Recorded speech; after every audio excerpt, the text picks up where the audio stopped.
नमस्कार, जोहार। आप देख रहे हैं चुनन न्यूज। मैं हूं निशा मिश्रा आपके साथ। लगातार झारखंड में प्रवासी मजदूरों का मुद्दा उठ रहा था। सबको ये लग रहा था कि राज्य सरकार आखिर प्रवासी मजदूरों को लेकर कोई सख्त कदम, कोई नियम क्यों नहीं उठाती है। अब अगर देखा जाए तो प्रवासी मजदूरों को लेकर एक अच्छी खबर आ रही है। जी हाँ, 11 करोड़ रुपए बजट का जो प्रावधान है उसे पारित किया गया है और ये सब अमल किया जाएगा उन प्रवासी मजदूरों को लेकर। दरअसल बीते कुछ दिनों हमने देखा है कि जो प्रवासी मजदूर अपने देश से बाहर जा रहे हैं वो जिंदा लौट के नहीं आ रहे हैं। कभी अचानक किसी को गोली लग जा रही है, किसी की तबीयत बिगड़ जा रही है, किसी के साथ में कुछ शोषण जैसा हो रहा है और उनके बाद वो जीवित नहीं आ रहे हैं। उनकी बॉडीज को क्लेम करने के लिए कितनी मशक्कत करनी पड़ रही है राज्य सरकार को भी, उनके परिजनों को भी। और अंततः कहा जाए कि 11 करोड़ रुपए बजट में पास किए गए हैं। हमारे साथ हमारे आज के जो गेस्ट हैं अशोक पांडे हैं। आप जानते होंगे, हमारे चैनल में पहले भी देख चुके हैं, वरिष्ठ पत्रकार है। सर, कैसा लगा ये 11 करोड़ का जो रकम है यहाँ पर अलॉट किया जा रहा है प्रवासी मजदूरों के लिए? क्या कहेंगे, खुशी की बात है या देर आए दुरुस्त आए वो वाला फॉर्मूला है? निशा जी, इसको कह सकते हैं दिल को बहलाने को गालिब ये ख्याल अच्छा है। वो क्योंकि अब देखो आप, 11 करोड़ रुपया और तकरीबन 35 से 40 लाख लोग। झारखंड को वैसे भी मजदूर सप्लाई सेंटर कहा जाता है।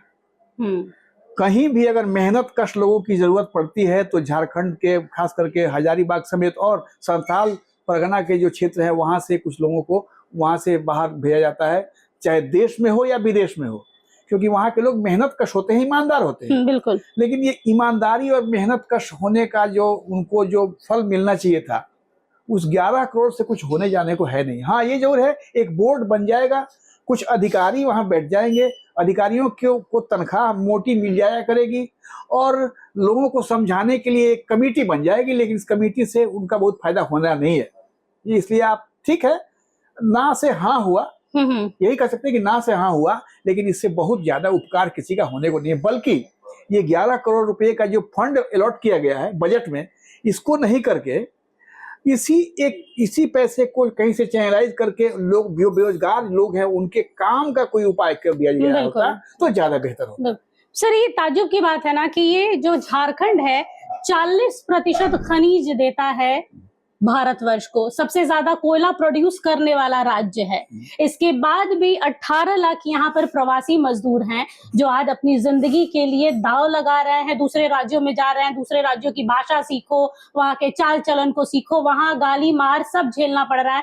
विदेशों में जा रहे हैं तो जान देनी पड़ रही है। और उसके बाद भी आज 3 महीना जीता जागता उदाहरण आपने विजय महतो को देखा होगा, जो डुमरी का लड़का था। कतर गया, सऊदी गया, वहां से वो लौट के आया, 3 महीने तक बॉडी वहां सड़ी। उसके बाद अब रांची के रिम्स में उसकी बॉडी पड़ी हुई है। घर वाले क्लेम नहीं कर रहे कि मुआवजा नहीं मिल रहा है। तो ऐसे में 11 करोड़ रुपए जो सरकार आज इनके लिए अलॉट कर रही है, क्यों नहीं ऐसी कोई व्यवस्था करती है कि लोगों को बाहर जाना ही ना पड़े? वही पैसे आप रोजगार में लगाइए, इंडस्ट्री लगाइए, कल कारखाने लगाइए। इस पर सरकार का ध्यान नहीं है। मरने के बाद उनको लाने के लिए जो पैसे देने हैं सरकार उसके विषय में सोच रही है। नहीं, इस बजट में भी ये जो बजट किया गया उसमें भी 2 बातें कही जा रही हैं। सरकार 2 तरह की मदद करेगी। कोई विदेश में मर गया तो उसके डेड बॉडी को वहां से लाने का खर्चा सरकार देगी। कमाल है सरकार। दूसरा, अगर देश में किसी राज्य में जाके कोई मर गया तो उसको वहां से उसके घर तक पहुंचाने का जो खर्चा है वो सरकार देगी। बाहर सरकार बस बॉडी लाने का, आदमी ले जाने लाने का, लाश धोने के लिए सरकार बनी है। यही सरकार है आपकी। मैं तो कहूंगा कि मतलब ये लानत है इसी सरकार को जो ये सोच रखती हो कि लोग जाएं, काम करके मर जाएं, हम उनकी लाश को उनके घर तक पहुंचाएंगे। यही काम है।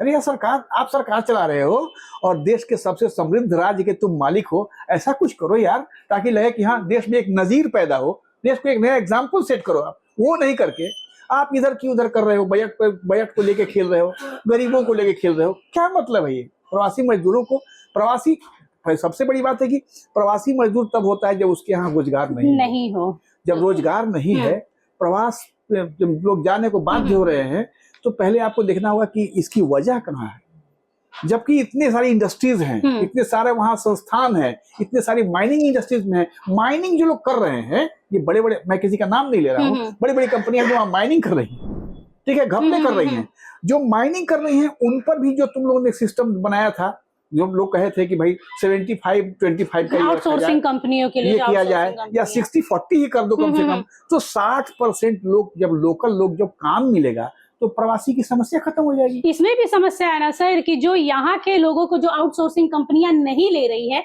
इसलिए क्योंकि वो टेक्निकली डेवलप नहीं है, उन्हें वो प्रशिक्षण सरकार नहीं दे रही। अगर आपको काम करना ही नहीं आता है तो आउटसोर्सिंग कंपनियां आपको क्यों रखेंगी, इसलिए वो बाहर से लोग अलॉट कर रहे हैं। तो यहाँ के लोग कह सकते हैं इंडस्ट्री होने के बावजूद माइनिंग के टाइम पर इस्तेमाल ही नहीं हो रहा है। ये जस के तस पड़े हुए हैं, आदिवासी आज भी पिछड़ रहे हैं, बाहर के लोगों को मौका मिल रहा है तो एक अलग एंगल निकल रहा है, बाहरी भीतरी हो कुछ भी नहीं रहा है। नहीं, जब तक लोगों को आप देखिए, लोगों को जब तक आप ट्रेन नहीं कीजिएगा, उनको स्किल्ड नहीं बनाओगे, तब तक ये चलता रहेगा। बेसिक चीज है, लोगों को शिक्षा दो, स्किल्ड बनाओ और एक प्रावधान रखो, जो भी आपके यहाँ आता है इन्वेस्टर, उसके साथ प्रावधान रखो, तब जाके हो सकता है ये समस्या मिटे।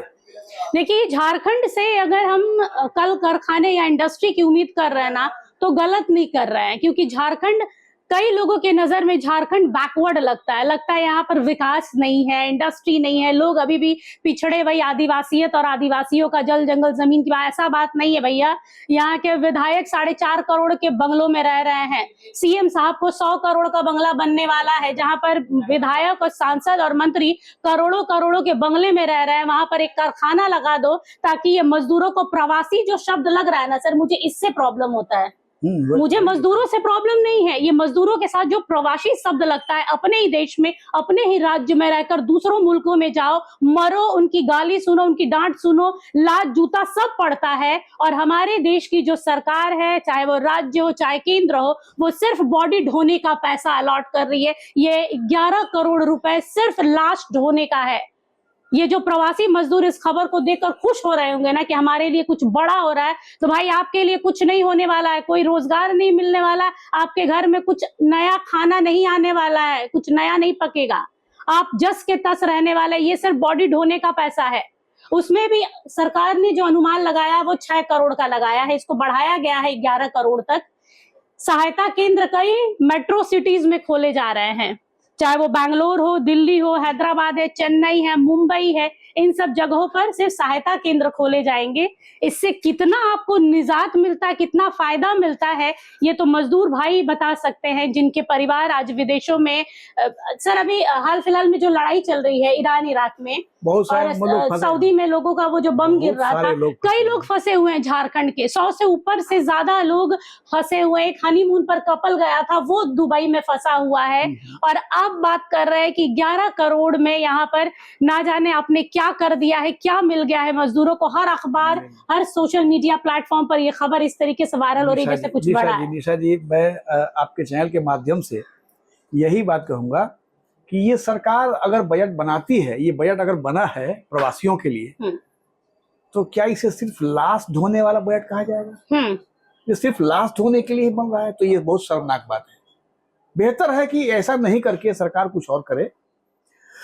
वहाँ के जो गरीब लोग हैं, झारखंड में गरीबी भी काफी है, चूंकि अनपढ़, चूंकि पढ़ाई लिखाई का भी स्टैंडर्ड वही है, यहाँ तक कि गांव में तक जाने का बहुत रास्ता नहीं है, पीने का पानी नहीं है, जो जरूरी, जो बुनियादी जरूरतें हैं उनसे तो लोग रोज लोग लड़ रहे हैं। तो वैसे में लोगों को अगर ये झांसा दिया जाए कि हमने बजट बना दिया आप लोगों के लिए, तो ये अलग बात है, लेकिन इस बजट से कुछ होने जाने को नहीं है। ये कह सकती है आपकी दिल को बहलाने, जैसे मैंने कहा कि बस ये ख्याल अच्छा है, लगेगा कि हाँ एक बना हुआ है, लेकिन इससे किसी का कल्याण नहीं होने वाला है। बेहतर यही है कि सरकार नए तरीके से कुछ सोचे और प्रवासी मजदूरों के कल्याण की कोई बात करे, उनके कल्याण का एक बोर्ड बनाए। कल्याण बोर्ड जो है उसमें अधिकारियों के साथ साथ कुछ ऐसे चुनिंदा लोगों को भी रखे। देखिए, सरकारों में क्या दिक्कत हो गई है, चाहे हेमंत की सरकार हो या और भी सरकारें जो चल रही हैं, ये टोटली चला रहे हैं एग्जीक्यूटिव्स के साथ। अगर लेजिस्लेचर को नहीं जोड़ा जाएगा, क्योंकि जो लेजिस्लेचर है वो जन जन तक जुड़ा होता है, जनता का प्रतिनिधि होता है। बिल्कुल, हाँ। तो जनप्रतिनिधियों के साथ साथ सरकारी लोगों को अगर बना के एक टीम बनाई जाए, तब हो सकता है कि इस बजट का थोड़ा सा प्रकाश आम लोगों तक पहुंचे। अन्यथा ये भी एक सफेद हाथी की तरह बनेगा। हाँ, जिसको पालना पड़ेगा, ढोना पड़ेगा सरकार के। जी। सच्चाई यही है कि ये 11 करोड़ रुपए अलॉट बजट पास तो कर दिया गया, इस 11 करोड़ में अमल कितना होगा, जनता तक कितना पहुंचता है, खास तौर पर वो जो मजदूर भाई हैं जिनके लिए ये 11 करोड़ रुपए बजट पारित किया गया है कि भाई, लेकिन इसमें कुछ खास नहीं कहा गया है। कहा यही गया अमूमन कि विदेशों में अगर उन्हें शोषित किया जाता है या उनकी जान चली जाती है, तो जो चाहे वो हवाई से आए, हवाई जहाज से आए, पानी के जहाज से आए या सड़क मार्ग से आए, जैसे भी आएंगे, जो कुल खर्च बैठेगा वो सरकार देगी, राज्य सरकार। दूसरा जो नियम बनाया गया वो भी वही है, अगर आप दूसरे राज्यों में जाकर परेशान होते हैं, शोषित होते हैं या आपके साथ कुछ ऐसा व्यवहार होता है जो आप सहन नहीं कर पा रहे, तो उसके लिए भी जो भरपाई होगी आने जाने का, वो भी सरकार ही देगी। इसके अलावा कुछ और खास नहीं अभी तक नजर आया है। अब इसका क्या रिजल्ट निकल कर आता है ये तो मजदूर संघ ही बताएगा, कितनी खुशी है और कितना अमल होता है आने वाला वक्त बताएगा। बहुत बहुत शुक्रिया सर हमारे साथ जुड़ने के लिए। आप देख रहे थे HNN। नमस्कार, जोहार। नमस्कार। आपको हमारा ये वीडियो अच्छा लगा तो इसे लाइक करें, शेयर करें और हाँ, सब्सक्राइब करना ना भूलें।